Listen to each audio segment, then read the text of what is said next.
Dolores, kumusta ka na? Ayos naman. Itong lugar na napili natin, tahimik. Oo, pasensya ka na. Ngayon lang ako nakauwi. Di ka na ba ginugulo ng mga elemento?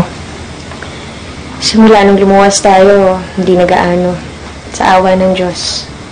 Oh, kaya pala. May dala ko pa sa lubong sa'yo. Bigay ng amo ko. Imported yan. Masarap ha? Siyempre. Kainin ko na lang pagkatapos ng hapunan eh. Oh, sige. Sige na, magtigis ka at maghahanda na ako. Sige, sige. Ay!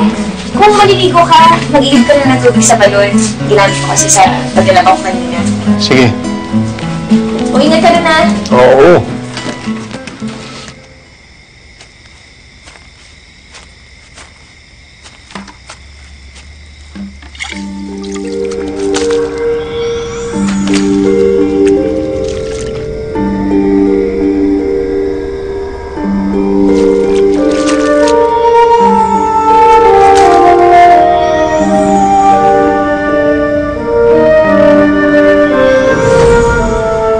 Sabi niya sa akin, yung may nakita nga siya doon sa may balon, yung isda na yung pula at saka yung buntot, yung kalahati.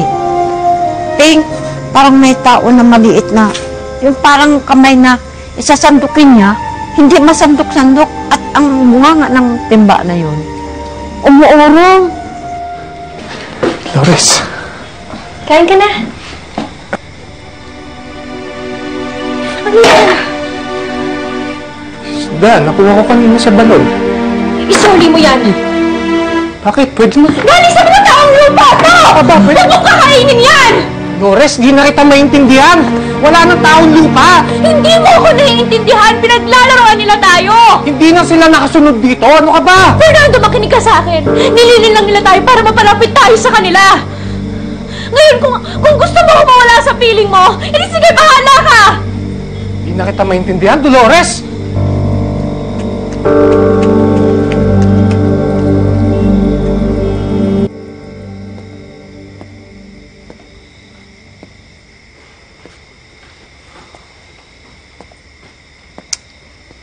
Okay na, okay na. Huwag ka na magalit.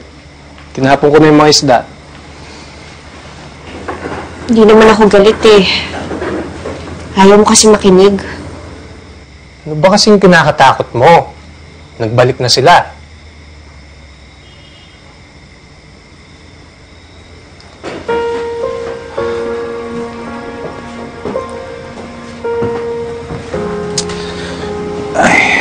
Akala ko ba, hindi na sila nagbalik. Akala ko, hindi na magpapakita sa mga taong lupa na yun.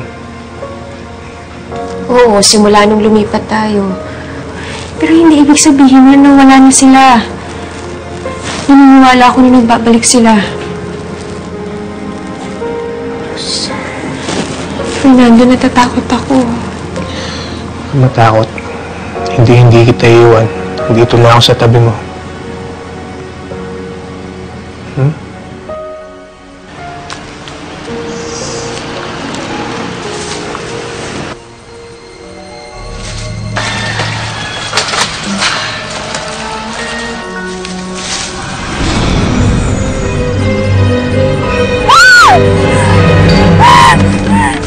Dolores, paano ka?